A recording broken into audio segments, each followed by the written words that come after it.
Hello, and welcome to the dungeon. I'm your host Rob, and in today's video we're finally going to take a look at the Order Domain Cleric, which is one I promised to do a little while ago, but then I got, a little distracted with other things I bought at my local gaming store and decided to do videos about those instead.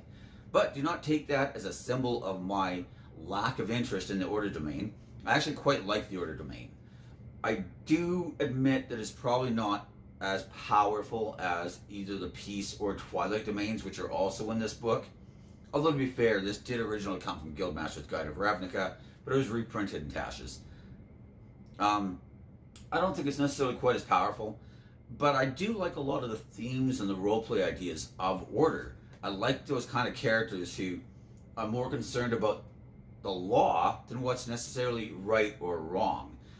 If anybody's familiar with the story of Les Miserables by Victor Hugo, Javert really epitomizes that type of character to me, right? This cop who just hunts the main character relentlessly for decades, as it turns out, because the main character had broken his parole.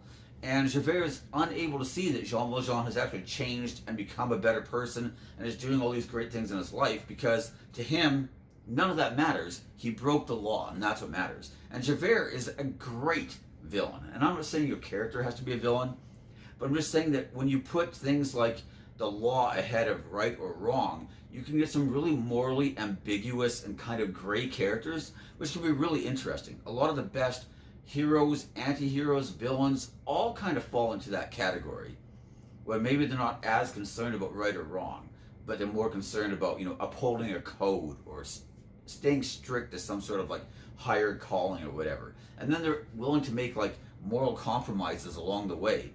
And that's always interesting, especially for a roleplay standpoint, I think. Anyways, the Order Domain, forgive me if I'm sweating. I just finished working out not too long ago and I had a shower, but I still feel sweat. So, starting to pack on the pounds here lately, and I need to do something about it. Anyways, going into our Order Domain spell list. I think overall the spell list isn't bad. It's not the best out there, but it's by no means the worst. There's a couple standout spells from outside of our spell list that we get to add, which is always nice.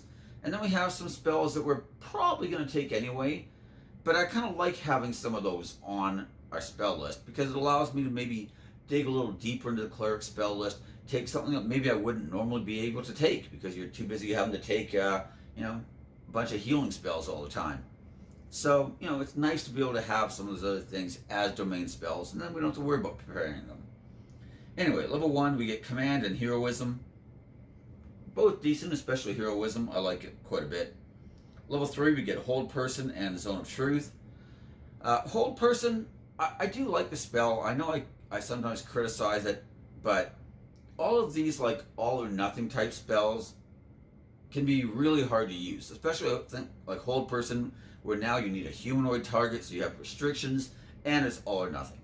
But I think it starts to really shine when we can upcast it, and you can hit multiple targets. It just gives you more chances for something to fail a saving throw. And if it fails, it's probably just going to get beat down by your allies in one round type of thing. So the upside is really, really big. It's just that, if it's single target and it's a saving throw, anything can happen. It's not as bad if you're like a sorcerer, for example, and you could have heightened spellcasting and give them disadvantage on that saving throw. Now you have a better chance of landing it. But we're a cleric, we don't necessarily have anything like that. Still, though, not a bad spell to have. It's one that I usually take anyways, so it's nice to have it on my domain list. Level 5, Mass Healing Word and Slow. Mass Healing Word's pretty decent. It's one that I might have had prepared anyway, so it's nice to have it. Slow, of course, is one of the absolute standouts here. Not normally available to us, but an excellent, excellent crowd control spell. Very happy to see that on my spell list if I've got it. Level 7, we have Compulsion and Locate Creature. And Compulsion's not bad. Locate Creature is harder to use than it probably should be, but, under the right circumstances, it can be useful. Level 9, though, we get Commune. Pretty nice. And Dominate Person. Another one of the spells that I like to see on my spell list a lot. So then moving on, we also have at level 1, bonus proficiencies. We get proficiency with heavy armor. We also gain proficiency in the intimidation or persuasion skill, your choice. I do like both of these quite a bit. It'd be nicer even still if we had like all the weapon proficiencies, but you know, whatever. But this does make it very appealing for like a 1 or 2 level cleric dip if you wanted to pick up heavy armor perhaps and also get proficiency in a charisma skill of your choice. And let's be honest here, like persuasion and intimidation are 2 really good skills to have. Now, not as good if you dumped charisma, of course, but assuming you didn't, and in the case of a multi-classer, we're going to assume you're probably going to be coming in here for a reason, then I think that's not too bad. We also at level 1 get Voice of Authority. You can invoke the power of law to embolden an ally to attack. If you cast a spell with a spell slot of 1st or higher level and target an ally with the spell, that ally can use their reaction immediately after the spell to make 1 weapon attack against a creature of your choice that you can see. If the spell targets more than 1 ally, you choose the ally who can make the attack. Now this ability has a lot of potential, but I do think that it can be rather difficult to use. Sure, obviously it's going to be good if you cast like a bless spell on your party and then the rogue gets to use, you know, a reaction attack. That's going to be awesome, right? Or if you heal the rogue and he gets to do it. But a lot of times you're not necessarily casting spells on your allies like all the time to be able to use this. If you have certain party members that you are able to cast it on them and then, you know, cast maybe a buff on the entire party, then you have like someone like a rogue, for example, who can do a lot of damage on that sneak attack, then that becomes very useful. But it does require some teamwork and some planning. That's not necessarily a bad thing. I think that this is an ability with a really big upside, but in order to really get the most out of it, you will have to kind of like build some stuff around it. But again, not a bad idea at all. Level 2, finally. Channel Divinity, Order's Demand. You can use your Channel Divinity to exert an intimidating presence over others. As an action, you present your holy symbol, and each creature of your choice that can see or hear you within 30 feet of you must succeed on a wisdom saving throw or be charmed by you until the end of your next turn, or until the charmed creature takes any damage. You can also cause any of the charmed creatures to drop what they are holding when they fail a saving throw. Now, this one, again, I have like mixed feelings on. It's only 1 round. That's not a huge duration. It also doesn't say that they become charmed towards your allies. It's only you, so they could still be hostile to your allies. That's not necessarily great either. But it is a big area of effect. Everything within 30 feet of you. It's multiple creatures. I mean, there's a lot of potential there. So I don't want to hate on the ability. I think this is one that I'd really like to have a chance to either play it myself or see somebody at my table play it and use the ability a bunch of times in a campaign to really have a clear idea of just how good this thing is. As it is, I've never had anybody play an Order Domain Cleric, nor have I had a chance to play one yet. So, as far as I can tell, it looks like a good ability, but with very limited duration and a few hang-ups, like this, you know, not charming them towards your allies, only yourself.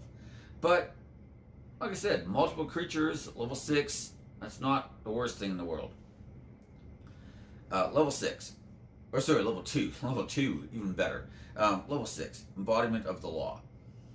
You have become remarkably adept at channeling magical energy to compel others. If you cast a spell of enchantment school using a spell slot of 1st or higher level, you can change the spell's casting to 1 bonus action for this casting, providing the spell's casting time is normally 1 action. You can use this feature a number of times equal to your wisdom modifier, minimum of once, and you gain all expended uses of it when you finish a long rest. So this isn't too bad. It's basically just like a quicken spell, but it only works on enchantment spells. But you know, a bonus action isn't bad. It does allow you to then do something else with your action, like maybe cast a cantrip or make a melee attack or something along those lines, which isn't awful. I think that if you had, I don't know, something you could do that would really hit fairly hard, that would be really nice. But if all you have is like a cantrip, you're doing, you know, a couple of dice of damage if they fail a saving throw usually, Maybe you have like a booming blade or a green flame blade if you multi-class, or maybe you have like have it from some other source like Magic Initiate or something, and then you could attack. At level 8 you have Divine Strike, so you could do a booming blade or a green flame blade, add on Divine Strike damage potentially, and it's a cantrip, so I mean you're getting the scaling damage from that. I mean that could potentially be pretty good while also casting a full spell that round as a bonus action. You know, there is potential there again, but again, it's gonna require some planning and some forethought. It's not just, you know, given to you the way that some of the other stuff is. But I do think it's pretty good. It's got a lot of upside. It just requires planning.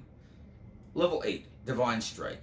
You gain the ability to infuse your weapons with strikes of divine energy. Once on each of your turns, when you hit the creature with a weapon attack, you can use it, or can cause the attack to deal an extra 1d8 psychic damage. When you reach 14, it becomes 2d8.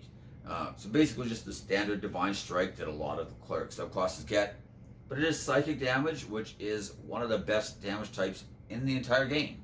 So nothing wrong with that, at least it's not like poison or something. So could be worse. And like I said, if you do have something to hit something with when you're using your embodiment of law, you know, there's a lot of potential upside there. Level 17. Most campaigns never get this high, but if you do, you get Order's Wrath. Enemies you designate for destruction wilt under the combined efforts of you and your allies. If you deal your Divine Strike damage to a creature on your turn, you can curse that creature until the start of your next turn. The next time one of your allies hits the cursed creature with an attack, the target also takes 2d8 psychic damage, and the curse ends. You can curse the creature in this way only once per turn. Personally, I think this ability kind of sucks, and it's probably the worst ability they get, which is a shame because it's a level 17 ability. And again, like, it's not that 2d8 damage, especially psychic damage, is a bad thing in and of itself. But A, it's requiring you to make a weapon attack against something successfully. If I'm 17th level, I might not want to be making a lot of weapon attacks. Now, maybe I was able to quicken cast some sort of an enchantment spell and then make a weapon attack on top of that. Not the worst thing in the world. But I don't know that I'm going to be doing that all the time. And like I said, a weapon attack, I have to hit, and then my ally hits it, and they do an extra 2d8 damage. And I think that, again, it's like, by the time you're 17th level, you're fighting some really powerful stuff. Like, just to give you an example, in my current campaign that I'm running, the players who are, I think, 17th level right now, or maybe 18th, can't remember, we're nearly done the campaign, but they are fighting Baphomet next game session. The Demon Prince, of course, in the Abyss, in the heart of his maze. And yeah, that's going to be a brutal fight. They're going to have a lot of enemies to go against, not just Baphomet. You know, so I mean, that's the kind of stuff you're fighting at level 17, 18, like Demon Princes and Archdevils and things like that.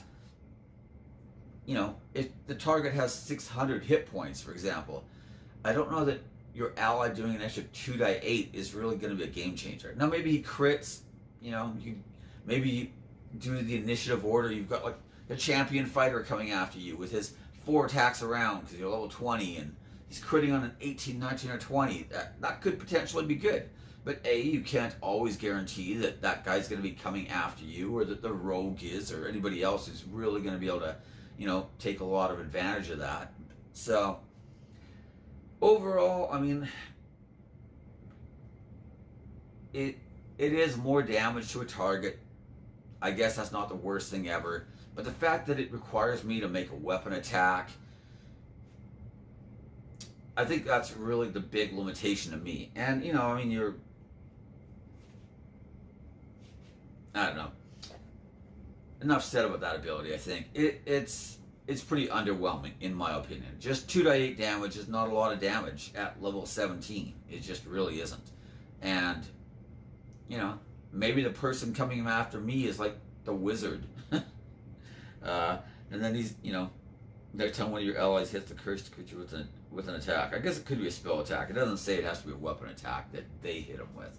So the wizard could hit him with a spell attack. Maybe he firebolts him at level 17. Because he's got that 4d10 damage now. You know, it just went up to 4 instead of 3. So, yeah. Hopefully neither one of you do that, because, you know, you're level 17. He could be casting Wish.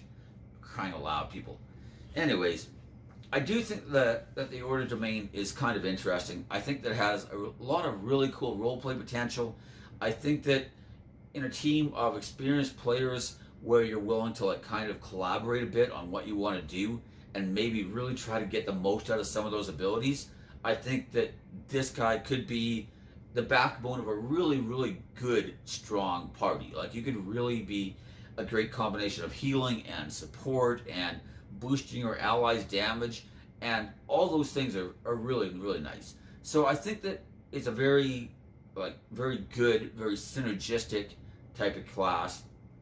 But unlike, say, Twilight or even Peace, you're not really a one-man show. You do have to coordinate with your allies, which I personally think is a good thing. Even though I think Twilight and Peace are both stronger, I don't necessarily think that that makes them better, if you know what I'm saying. I think that Order is very, very good. I like the themes behind it. I think that the roleplay potential is great. And I think that the abilities are pretty solid, with the exception of level 17 one. But most campaigns don't get that high anyway. And if they do, you just got 9th level spells. Who cares if, every now and then you hit somebody with a melee attack and you're like, oh, hey, you do extra 2d8 if you hit that guy now. And everybody's like, oh, okay. I was hitting for 120 damage my turn, but an extra, 9 damage on top of that wasn't bad, I guess. So, anyways, those are my thoughts on the Order Domain Cleric. Feel free to like, subscribe, comment, ring the bell, all that kind of stuff. I'm also putting up another video tonight, so there's going to be 2 videos tonight. I wanted to talk a little bit about the new Magic the Gathering set, because it's the Forgotten Realms. So Wizards of the Coast own D&D, and they own Magic the Gathering. And they previously did Guildmaster's Guide to Ravnica, which was like a D&D based in a Magic the Gathering setting. But now they're doing Magic the Gathering based in the Forgotten Realms. And I don't know, I was just screwing around with a bit online on Magic the Gathering Arena, and I've been having fun with it. So I figured I'd just make a quick video, and we'll talk about that in the next video. Anyways, that's everything. Thanks for watching. Bye.